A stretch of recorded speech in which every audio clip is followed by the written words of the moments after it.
दुआ कयो दिलदार जो मां वञी दरबान थिया मोहब्बत जो मेहमान थिया।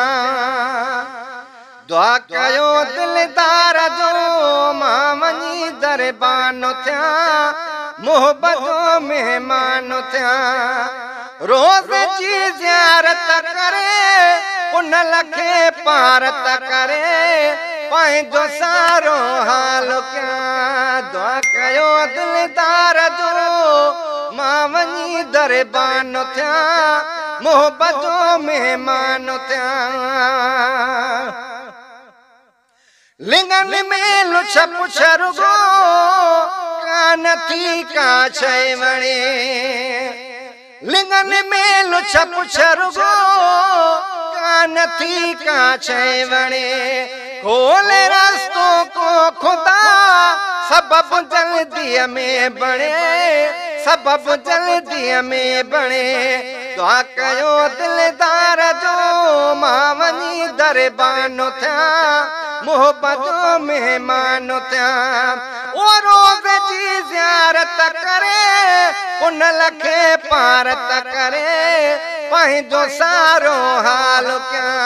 दुआ कयो दिलदार जो मां वञी दरबान थिया मोहब्बत जो मेहमान थिया। ॿियो मिले न मिले उते हार खूब खाए बियूं मुंह मोहम्मद ॾे करे नातियूं पयूं गाए बियूं। ॿियो मिले न मिले उते हार खूब खाए बियूं मुंह मोहम्मद ॾे करे नातियूं पयूं गाए बियूं नातियूं पयूं गाए बियूं। दुआ कयो दिलदार जो मां वञी दरबान थिया मोहब्बत जो मेहमान थिया।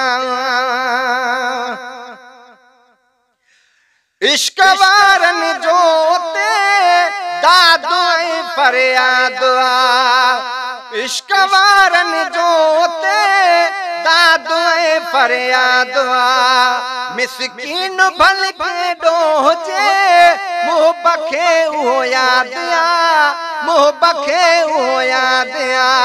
दुआ कयो दिलदार जो मां वञी दरबान थिया मोहब्बत जो मेहमान थिया। ओ रोज़ जी ज़ियारत करे उन लखे पारत करे पंहिंजो सारो हाल क्या।